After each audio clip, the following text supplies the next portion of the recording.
Bonjour tout le monde. Aujourd'hui, je voulais vous parler de l'importance de l'intention, d'avoir une intention. Qu'est-ce que ça veut dire? C'est se poser la question, qu'est-ce que j'ai envie d'accomplir aujourd'hui? Qu'est-ce que j'ai envie de réussir? Dans quelle direction est-ce que j'ai envie d'aller? Pourquoi est-ce que c'est important d'avoir une intention?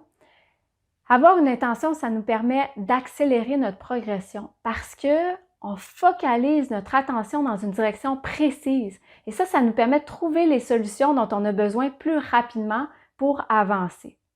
Je vous donne un exemple. J'entraîne une athlète dans l'Ultimate Frisbee, qui est mon deuxième sport avec la gymnastique.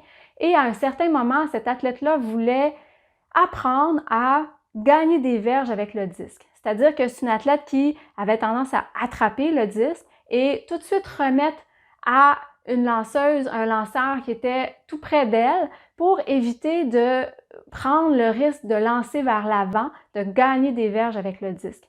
Donc souvent, c'est un peu plus stressant de lancer vers l'avant. On a peur de faire des revirements, puis des fois, ça va être un petit peu plus sécurisant de remettre tout de suite le disque à quelqu'un qui est en contrôle. Mais cette athlète-là avait envie d'améliorer et d'atteindre l'objectif de se libérer de la peur et de se retourner pour lancer vers l'avant quand elle attrapait le disque, pour gagner des verges pour son équipe. Donc, on s'est dit, OK, on va travailler là-dessus.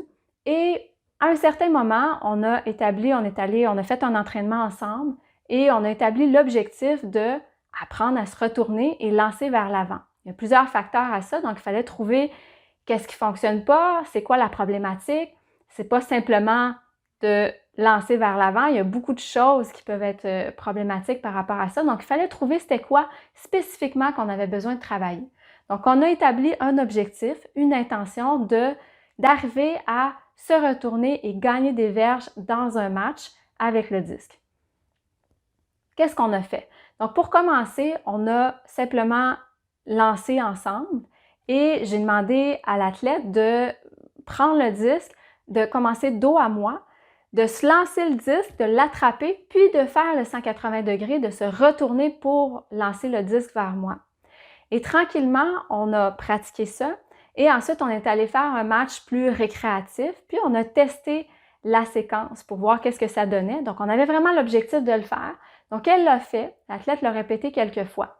Et en le faisant, on a réalisé que, étant donné qu'elle avait tendance à attraper le disque et le remettre tout de suite, généralement, elle avait une certaine prise sur le disque au niveau de sa main.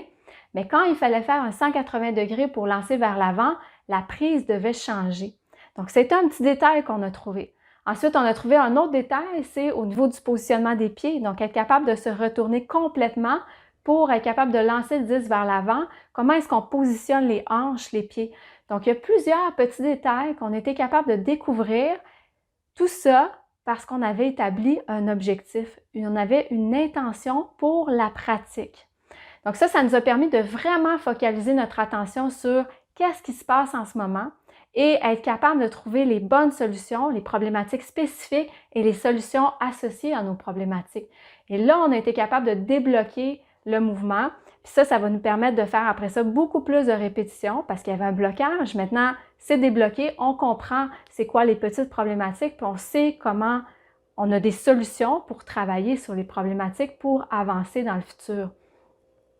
Donc, l'intention, ça nous permet de vraiment s'arrêter sur une situation, de l'évaluer, de l'analyser et de trouver les bonnes solutions. Quand on n'a pas une intention précise, on veut s'améliorer partout. On veut tout améliorer en même temps et c'est là que ça pose problème parce que comme notre attention est divisée entre plusieurs situations, plusieurs éléments techniques qu'on va améliorer, il n'y a pas suffisamment d'attention qui est dirigée au même endroit pour être capable de trouver vraiment la bonne solution ou trouver exactement ce qui ne fonctionne pas. Et c'est ça la clé. Quand on trouve exactement ce qui ne va pas fonctionner, c'est quoi la problématique? Ça peut être des fois par rapport à ce qu'on voit, par rapport à ce qu'on sent, une position de corps.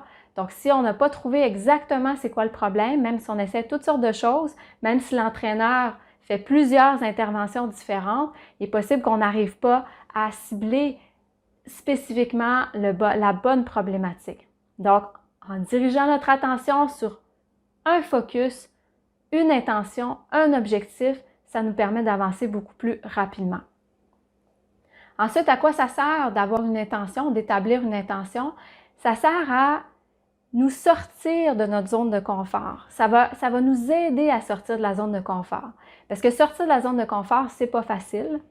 Mais quand on émet une intention comme celle de mon athlète dont je vous ai parlé, c'est sûr que pour elle, se retourner puis lancer le disque vers l'avant, c'est hors de la zone de confort. Pour elle, c'était inconfortable.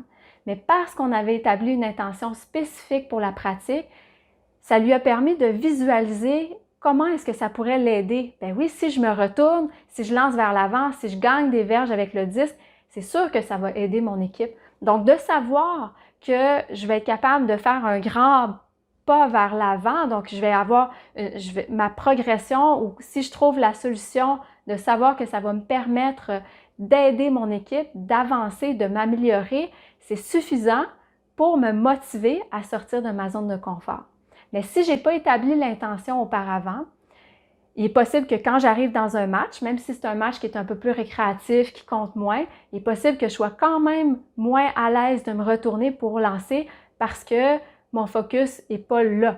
Donc, je vais revenir dans ma zone de confort qui est dans la situation, dans l'exemple que j'ai donné, d'attraper le disque et de le lancer tout de suite à quelqu'un qui est près de moi. Ça, c'est ma zone de confort et sans un focus spécifique, sans une intention spécifique, je ne vais pas sortir naturellement de ma zone de confort. Donc, d'avoir une intention, ça nous permet de faire un pas de plus, puis de passer par-dessus une barrière, passer par-dessus des fois un blocage ou quelque chose qui nous cause du stress. Maintenant, comment est-ce que je peux utiliser le pouvoir de l'intention à sa pleine capacité? Premièrement, c'est important de nommer notre intention en début d'entraînement. Puis s'il y a plusieurs épreuves, plusieurs engins, comme par exemple en gymnastique, plusieurs ateliers, c'est important de nommer une intention à chacun des ateliers, à chacune des épreuves. Donc, chaque fois qu'il y a un changement, je nomme une nouvelle intention pour la nouvelle activité, pour la nouvelle épreuve. Et ça ne se limite pas à l'entraînement, l'intention. Personnellement, chaque matin, quand je me lève, j'émets une intention pour ma journée. Donc, j'énonce, je nomme, puis idéalement, c'est de le faire à haute voix. On peut le faire par écrit aussi, c'est encore mieux parce qu'il y a un lien entre l'écriture, entre la main puis le cerveau. Donc, ça va s'imprégner un petit peu plus. Tu peux écrire, tu peux nommer ton intention pour la journée. Et ce qui est très important aussi, c'est de le visualiser. Donc, quand je me lève le matin, qu'est-ce que je veux pour ma journée? Qu'est-ce que je veux dans mon entraînement aujourd'hui? Quand j'arrive à mon entraînement, qu'est-ce que je veux aussi? Comment est-ce que je veux que ça se passe? Et de le ressentir. Donc, je peux le voir, je peux voir des images de mon entraînement. Puis, par exemple, dans l'exemple de mon athlète dont j'ai parlé un peu plus tôt, de fermer les yeux, de prendre un moment pour se voir, se retourner vers l'avant, lancer le disque vers l'avant. Et si je me sens un peu inconfortable quand je visualise les premières fois, c'est normal. En fait, c'est bon signe parce que ça veut dire que j'ai été capable de reproduire les conditions, j'ai été capable de reproduire ce qui se passe naturellement et ça va me permettre de travailler sur mon ressenti, travailler sur mes émotions pour être capable de reproduire le mouvement, reproduire l'habileté si c'est une habileté que je veux améliorer et me sentir de plus en plus, sentir que l'habileté est de plus en plus fluide, que je me sens de plus en plus confortable, que les émotions sont positives aussi par rapport à ça. Et même en visualisant, des fois, il y a des moments où je vais trouver des solutions, où je vais trouver quelles sont les problématiques seulement par la visualisation, sans même avoir besoin de performer, d'exécuter le mouvement.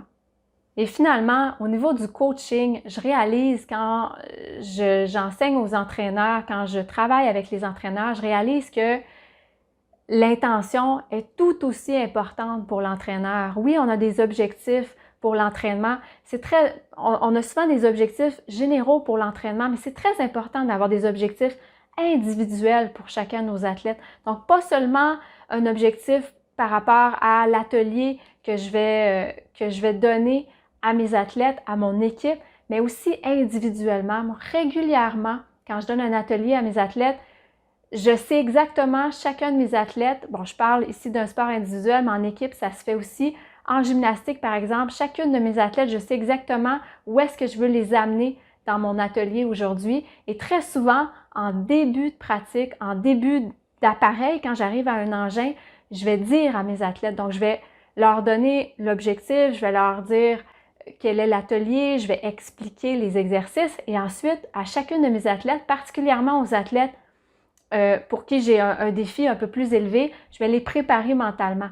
Donc, je vais semer une petite graine dans leur esprit, je vais leur dire voici ce qui s'en vient. Moi, je pense qu'aujourd'hui, on est rendu là. On est capable de faire 3 fois l'élément à une certaine hauteur, par exemple à la poutre ou au cheval. On va être capable de le faire avec un tapis de moins. Je leur donne un objectif et souvent, je leur donne un objectif. J'essaie toujours de leur redonner un objectif qui les sort un petit peu de leur zone de confort pour voir comment ils vont réagir. Et très souvent, au début, ils me regardent avec des grands yeux, ils ont un peu peur. Mais finalement, l'idée fait son chemin.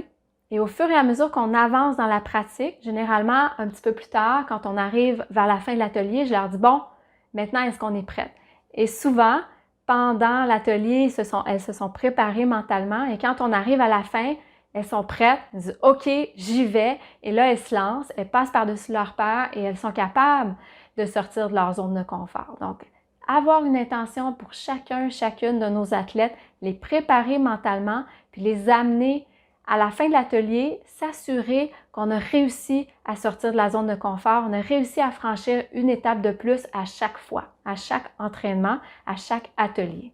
Donc voilà, c'était le conseil du jour. J'espère que vous avez bien compris ou bien saisi l'importance et le pouvoir de l'intention, autant dans le quotidien, dans la vie quotidienne. Si vous ne le faites pas déjà, j'espère que vous allez commencer à établir vos intentions, nommer vos intentions en vous levant le matin, voir votre journée dans votre esprit, visualiser, puis voir comment est-ce que vous avez envie que votre journée se déroule, qu'est-ce que vous avez envie d'atteindre et à quel moment, dans quelle situation est-ce que vous avez envie de pousser un petit peu plus loin, franchir une limite, sortir de votre zone de confort pour évoluer, pour progresser, que ce soit dans le quotidien et à l'entraînement et dans toutes les situations à l'école, dans la vie professionnelle, partout où vous avez l'occasion de faire un pas de plus. J'espère que vous allez nommer, établir vos intentions pour focaliser votre attention et trouver les réponses, trouver les solutions qui vont vous permettre d'avancer.